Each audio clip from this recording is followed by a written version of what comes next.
Dans le ciel lointain à l'est, où le bruit de l'acier se confond avec le murmure des satellites, une base russe s'endormit sous le poids de sa propre arrogance. Plus qu'un point sur une carte, Marinovka est un refuge pour les machines ailées. Un hôtel consacré à la suprématie aérienne. Mais dans la guerre moderne, le jugement ne vient pas avec des tambours ou des drapeaux. Elle est invisible, guidée par les coordonnées, exécutée par les fantômes de l'engourdissement et de la volonté. Ce n'est pas une simple chronique de destruction. C'est le rituel de la rupture, le moment où le ciel n'est plus témoin et devient le bourreau. Ici commence un rituel chaotique. Avant de commencer cette vidéo, n'oubliez pas de vous abonner et de l'aimer. Au fond du territoire russe, où le béton se mêle à l'arrogance stratégique, se dresse une base aérienne qui stocke non seulement la machine de guerre, mais aussi l'illusion d'une mer silencieuse invulnérabilité, comme un refuge en acier. Il est au cœur d'une doctrine selon laquelle le ciel lui appartient. Des bombardiers, des avions de combat, des drones de reconnaissance y dorment comme des bêtes sacrées en camouflage. Chaque hangar est un temple et chaque piste est une ligne rituelle tracée par la suprématie aérienne syrienne. Les techniciens marchent comme des prêtres, les radars tournent comme des yeux sacrés, le silence est l'hymne qu'ils préfèrent rugir. Mais le ciel ne respecte pas les autels. Qui plus est, alors que le commandant examine le rapport et que l'opérateur étalonne le système, la cérémonie est déjà gâchée par l'excès de confiance et la stratégie se prépare à l'horizon. Le jugement est invisible, inaudible. C'est une intention dessinée par des coordonnées, motivée par l'intelligence et exécutée par la main invisible. L'ennemi n'arrivera pas avec des colonnes ou des drapeaux. Il apparaîtra comme une ombre, comme un fantôme. Comme la volonté incarnée dans le silicium et la précision, sa base statique semble éternelle, mais chaque éternité a ses fissures. Cette fissure a commencé par une perte de signal, une légère perturbation, et un drone a franchi la frontière sans être repéré. Ce n'est pas une attaque, c'est toujours un présage. Le ciel qui l'assistait commença à marmonner. Les satellites capturent le mouvement, les radars hésitent, les techniciens pour la première fois. Ils ne voient pas le ciel comme des maîtres, mais comme des personnes qui pourraient être condamnées. À ce moment-là, Marinovka n'est plus une base, mais une scène. Chaque avion stationné est un acteur inconscient, chaque tour de contrôle, un hôtel qui sera bientôt profané.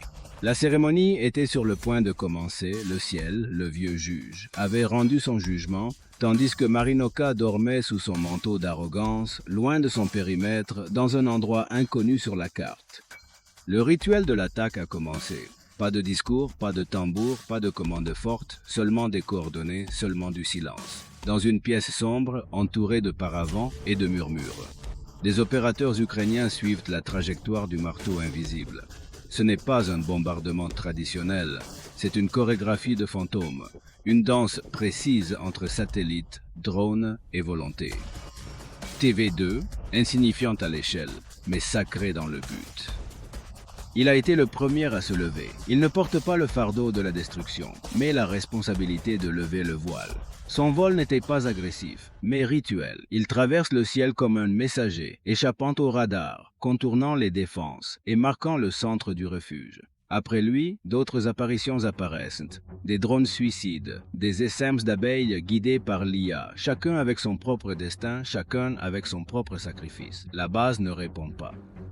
Pas parce que je ne peux pas, mais parce que je ne comprends pas. Les systèmes russes conçus pour détecter les menaces conventionnelles ne peuvent pas interpréter le langage du nouveau rituel, le ciel qui leur appartenait. Maintenant, ils parlent en utilisant des codes qu'ils ne reconnaissent pas. Lorsque le premier drone a frappé, il n'a pas seulement explosé, il a rompu. Le hangar brûlait comme un hôtel profané. La flamme a non seulement consommé le métal, mais aussi la doctrine en quelques secondes. Le procès commence. Les ivrognes se dispersent comme des morceaux de volonté, chacun cherchant son but, chacun exécutant son sort. L'avion stationné a pris feu juste avant le décollage et la tour de contrôle a été fermée sans ordre.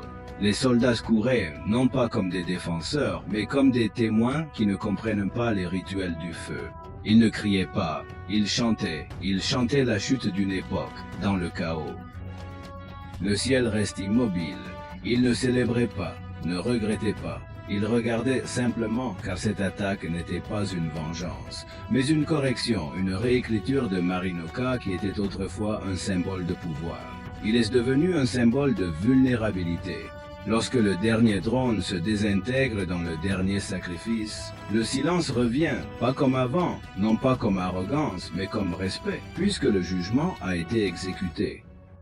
Les autels purifiés par le feu ne sont plus des fondements, mais des ruines sacrées. La fumée qui s'élève de Marinoka n'est pas seulement physique, elle est symbolique, elle est ancestrale. Comme si le ciel lui-même avait reçu un cadeau inattendu, un sacrifice qui n'était pas inscrit dans le calendrier ni dans les protocoles. L'épave du bombardier, autrefois gardien de la suprématie aérienne, gisait comme un totem tombé, comme un vestige d'une époque considérée comme invulnérable. Dans le silence qui suit un tonnerre plus profond, une transformation narrative commence à prendre forme. En examinant l'enregistrement, les agents du renseignement ont non seulement analysé la trajectoire et l'explosion, mais ont également observé le rythme, la séquence et l'intention. Car ce qui s'est passé n'est pas une simple attaque, mais une chorégraphie de guerre, une danse précise qui parle avec des symboles. Chaque impact semble avoir été choisi à des fins rituelles. Chaque structure détruit un mot dans une langue que seuls les plus anciens stratèges peuvent comprendre. Dans les couloirs du commandement russe, le langage a changé. On ne parle plus de vengeance immédiate, mais de contention mentale, car tout à coup, il ne touche pas seulement les infrastructures, il touche la fierté rituelle, le mythe de l'invulnérabilité. Dans ce vide se pose la question qui ne figure pas dans le manuel. Qui a conçu l'attentat? Quel est l'esprit qui trace cette ligne entre la technologie et le symbole? Pendant ce temps, en Ukraine, les visages des gens ne montrent pas de joie. Ils montrent des souvenirs parce qu'ils savent qu'être exécuté n'est pas une victoire, mais une prière. L'acte est propre, sans arrogance, sans spectacle, comme s'il suivait un vieux scénario 1 qui parle de justice, d'équilibre et de restauration. Les opérateurs impliqués dans la mission ne sont pas considérés comme des héros, mais comme des gardiens du rituel. Et dans leur rapport, il n'y a pas d'excitation, mais de vénération. Les réseaux internationaux commencent à spéculer. Les analystes parlent d'une nouvelle doctrine selon laquelle une guerre n'est pas menée par l'accumulation de forces, mais par la précision symbolique d'une stratégie qui n'est pas destinée à détruire l'ennemi, mais à détruire son histoire. Dans ce nouveau paradigme, Marinoka devient le premier chapitre. C'est un autel, oui, mais aussi un miroir, car ce n'est pas seulement le métal qui est détruit là, c'est un récit. Les prochains jours sont intenses, les bases voisines renforcent leur défense, mais ils le font avec un malaise incapable de blinder, sachant que l'ennemi ne frappe pas par impulsion, mais par conception, qui ne correspond pas au modèle conventionnel.